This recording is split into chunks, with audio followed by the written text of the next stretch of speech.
อนนี้ภารกิจช่วยคนติดถ้ำที่เมืองลองแจ้งได้จบลงอย่างสมบูรณ์และทุกคนกำลังเดินทางมาที่นครหลวงเวียงจันทร์และเตรียมที่จะเดินทางกลับประเทศไทย Time to share สัมผัสการเดินทางแบบใหม่ไปกับmigula.com สวัสดีท่านผู้ชมกลับมาพบกับรายการทำทูแสสำหรับหัวข่าวที่เราอยากจะนำเสนอในวันนี้ก็คือเกี่ยวข้องกับเรื่องของทีมงานกู้ภัยในจังหวัดในปัจจุบันถือว่าจบลงอย่างสมบูรณ์สำหรับการค้นหา2 คนที่ยังเหลือที่ว่าติดอยู่ในถ้ำนอนและก็เมื่อคืนนี้ก็คือมีการบาซีสุควันเราอยู่ที่นั่นแหละสถานที่เกิดเหตุแน่แล้วก็อยู่ที่ห้องการที่ว่าอยู่ในโตแขวงหรือว่าโตเมืองลองแจ้งเราซึ่งว่าก็มีการมอบใบเกียรติคุณหรือว่าใบย่องย่อหรือว่าพวกเหรียญการอย่างต่างๆเราซึ่งว่าเกิดขึ้นในเมื่อวานแต่บัดนี้เขาอยากให้ท่านผู้ชมได้เบิ่งการแถลงข่าวแบบปิดเรื่องของภารกิจแบบสมบูรณ์แล้วก็คือปิดแบบเป็นทางการเพิ่นก็มีการแถลงน้อยหนึ่งแต่ว่ามื้อก่อนนี้ยังบ่ทันได้ออกมื้อนี้ก็เลยว่าเอามาให้ท่านผู้ชมได้เบิ่งนํกันว่าเหตุการณ์ทั้งหมดมันเกิดขึ้นและปิดลงแบบใดเดี๋ยวไปเบิ่งนํกันเจ้าก่อนอื่นขอเฮียนการนำผักลัดพนักงานทหารตำรวจนักธุรกิจผู้ประกอบการตลอดฮอดพ่อแม่ประชาชนที่นับถือและฮักแพงข้าพเจ้าต่างหน้าให้แก่คณะพรรคคณะกรรมการปกครองแขวงไซสมบุญในนามประธานคณะกรรมการคุ้มครองภัยพิบัติขั้นแขวงขอแถลงข่าวเกี่ยวกับภารกิจการค้นหาผู้ประสบภัยที่ติดค้างอยู่ในถ้ำเขตบ้านพันไซเมืองลงแจ้งแขวงไซสมบุญซึ่งเริ่มปฏิบัติงานมาแต่วันที่22 พฤษภาคม 2026เวียงงานการค้นหาเพื่อกอบกู้เอาผู้ประสบภัยก็ถือว่าครั้งนี้แมนบนพื้นฐานความเป็นห่วงเป็นใยความเอาใจใส่จากการนำภาครัฐทุกภาคส่วนเนาะตลอดศูนย์กลางลงฮอดท้องถิ่นจึงได้สร้างเงื่อนไขเอื้ออำนวยความสะดวกเพื่อการรับการสนับสนุนการช่วยเหลือจากทุกภาคส่วนเข้ามาร่วมในการช่วยเหลือการปฏิบัติงานในครั้งนี้ฉะนั้นภารกิจครั้งนี้พวกเราได้รับการสนับสนุนช่วยเหลือทางด้านพาหนะเทคนิควัตถุอุปกรณ์บทเรียนประสบการณ์ของบุคลากรจากภาคส่วนต่างๆเป็นต้นแมนสมาคมอาสาเพื่อประชาชนลาวสมาคมใจถึงใจมูลนิธิสายใจลาวหน่วยกู้ภัยจริงใจหน่วยกู้ภัยนครหลวงหน่วยกู้ภัยนาคน้อยนอกจากนั้นพวกเขาจึงได้รับการสนับสนุนการช่วยเหลือเพื่อเขามาช่วยเหลือในการกอบกู้ผู้ประสบภัยครั้งนี้โดยเฉพาะต้นโตในเบื้องต้นก็เป็นทีมงานหน่วยกู้ภัยจากราชอาณาจักรไทยซึ่งมี3 ภาคส่วนคือสมาคม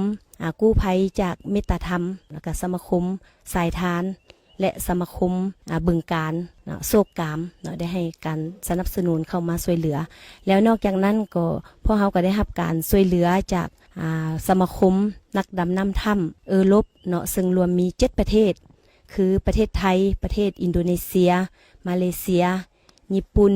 ออสเตรเลียฟินแลนด์และประเทศฝรั่งเศสเข้ามาให้การสนับสนุนในการปฏิบัติงานในครั้งนี้ทีมงานกู้ภัยจากหลายภาคส่วนก็ได้มีการประสานสมทบปรึกษาหารือและกำหนดแผนการเคลื่อนไหวซึ่งได้ประเมินจากข้อมูลตัวจริงและการประเมินสถานการณ์ตัวจริงจากนั้นก็ได้ดำเนินการจะตั้งปฏิบัติในการ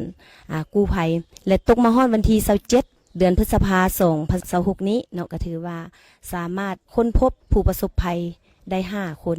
และปัจจุบันก็ถือว่าได้เอามาดำเนินการรักษาฟื้นฟูสุขภาพเป็นปัวสุขภาพแล้วมาฮอดปัจจุบันทั้ง5 คนก็ถือว่าสุขภาพแข็งแรงเป็นปกติภายหลังที่ค้นพบ5 คนนั้นแล้ว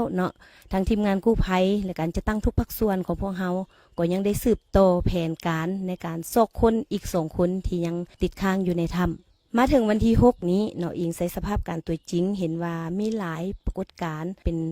ปัญหาที่พาให้มันมีความยุ่งยากในการซอกหาเป็นต้นแมนอันนึงแมนสภาพดินฟ้าอากาศก็บ่อำนวยมีฝนตกหลายอยู่ในบริเวณดังกล่าวนี้ถึงว่าแมนพวกเขาจะได้มีการเร่งสูบน้ำแต่ก็ปรากฏว่าระดับน้ำก็บ่ลดลงเท่าที่ควรนอกจากนั้นก็อิงใส่การวิเคราะห์ของเชี่ยวชาญทางด้านธรณีศาสตร์ของทีมงานกู้ภัยก็ให้ฮู้ว่าหินผาที่บริเวณปากถ้ำนี่มีท่าเอียงที่จะสุดตัวลงแล้วพร้อมกันนั้นปรากฏมีตะโกนหินทรายและหินอัดตันอยู่บริเวณถ้ำอันนี้ก็เห็นว่าเป็นปัญหาหนึ่ง ที่อาจเป็นความเสี่ยงในการดำเนินภารกิจการค้นหาต่อไปถึงแม้ว่าทีมกู้ภัยและการจะตั้งทุกภาคส่วนเนาะยังมีความเอาใจใส่มีมนจิตอดทนมีความบุกบืนห้าวหันตัดสินใจสูงแล้วก็ตามแต่ผ่านการปรึกษาหารือเป็นเอกภาพกันแล้วมาฮอดปัจจุบันแม้นพวกเราเห็นว่าจะต้องได้มีการยุติการปฏิบัติงานอยู่ในขอบเขตบริเวณในถ้ำจะอิงใส่การประเมินสถานการณ์และการกำหนดแผนในการจะตั้งปฏิบัติต่อไปซึ่งทิศทางในการจะตั้งปฏิบัติที่จะมีทายเอียงดำเนินการไปได้ดีคือแนวใดนั้นเนาะต่อไปขอเชิญทางทีมงานกู้ภัยพวกเราให้คำเห็นเนาะชี้แจงเจ้าครับ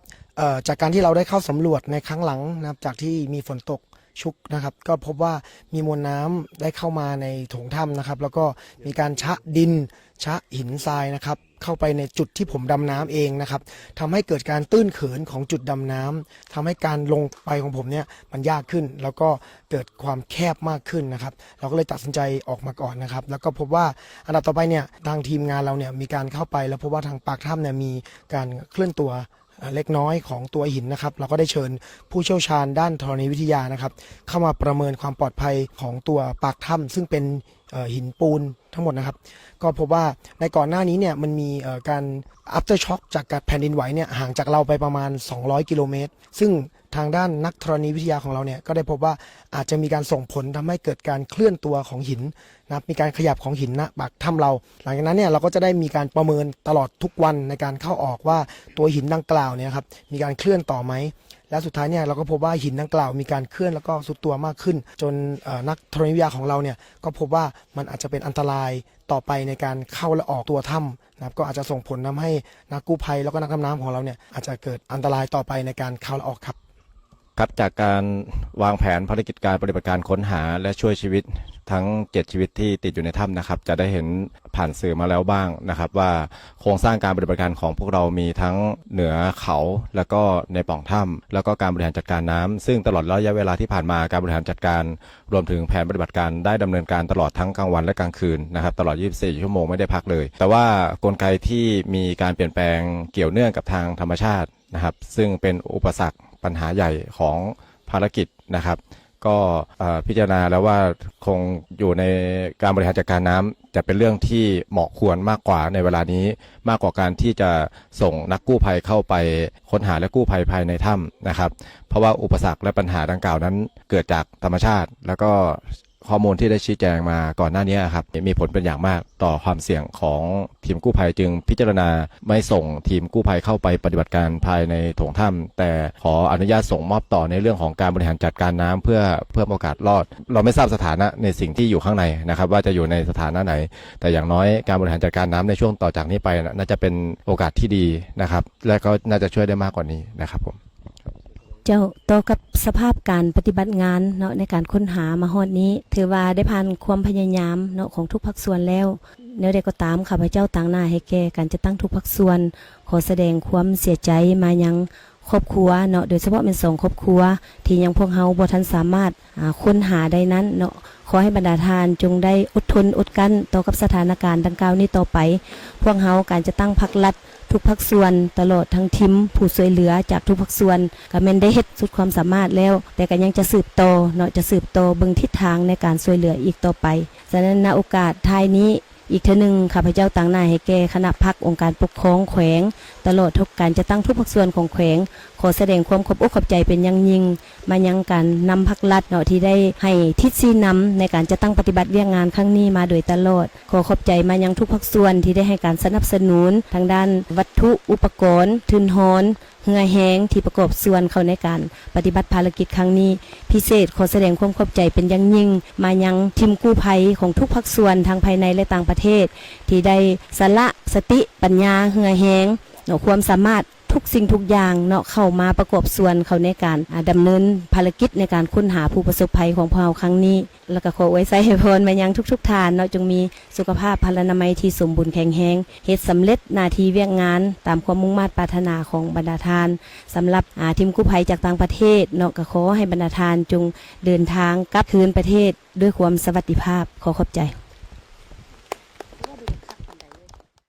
และที่ผ่านไปก็เป็นการแถลงข่าวอยู่ในที่เกิดเหตุเนาะซึ่งว่าก็มีหลายเรื่องราวที่ว่ามันเกิดขึ้นมันก็แสดงให้เห็นหลายอย่างเนาะเรื่องของความพยายามเรื่องของความอดทนเรื่องของการเสียสละอย่างต่างๆ ที่มันเกิดขึ้นในทีมงานทุกคนบ่ว่าจะเป็นคนไทยคนลาวหรือว่าชาติอื่นๆ ที่ว่าร่วมกันในการช่วยเหลือผู้ประสบภัยถึงมาตอนนี้มันจะบ่พบ2คนสุดท้ายแต่ภารกิจมันก็ถือว่าเดินหน้าไปหลายแล้วก็ประสบความสำเร็จไปหลายแต่ว่ามันอาจจะบ่ได้สำเร็จสมบูรณ์ 100% หมายความว่าออกมาครบทุกคนเนาะแต่ว่ามันก็มีอุปสรรคใหญ่อย่างที่เราเห็นในข่าวก่อนหน้านี้ก็คือเรื่องของหินที่ว่ามันเจือนลงมาปิดปากถ้ำซึ่งเป็นอุปสรรคใหญ่ที่หลายคนต้องได้ถอยเพื่อความปลอดภัยของทุกคนเนาะอันนี้ก็เข้าใจซึ่งว่าตอนนี้บ่มีภัยตำหนิติเตียนเรื่องของทีมงานทุกคนเนาะเพราะว่าทุกคนเต็มที่แล้วแต่เหตุใดเท่านี้ก็จำเป็นเนาะต่อไปก็เป็นเรื่องของโชคชะตาและก็ปาฏิหาริย์ต่างๆเนาะบัดนี้เฮาขอฝากเนาะสำหรับท่านใดที่ว่าจะเดินทางเข้ามาท่องเที่ยวสปปลาวในปัจจุบันตอนนี้สถานท่องเที่ยวกำลังงามบ่ว่าจะเป็นภูผาบ่ว่าจะเป็นแหล่งน้ำต่างๆน้ำตกตาดถือว่ากำลังงามหลายในปัจจุบันแต่ที่สำคัญก่อนที่จะเข้ามาท่องเที่ยวควรศึกษาข้อมูลให้ละเอียดก่อนบ่ว่าจะเรื่องของสถานที่ท่องเที่ยวบ้านพักโรงแรมอย่างต่างๆหรือว่าเรื่องของการกินการอยู่เราต้องศึกษาล่วงหน้าเพื่อป้องกันเรื่องของมิจฉาชีพที่อาจจะเอาเปรียบท่านถ้าท่านยังบ่มีแหล่ง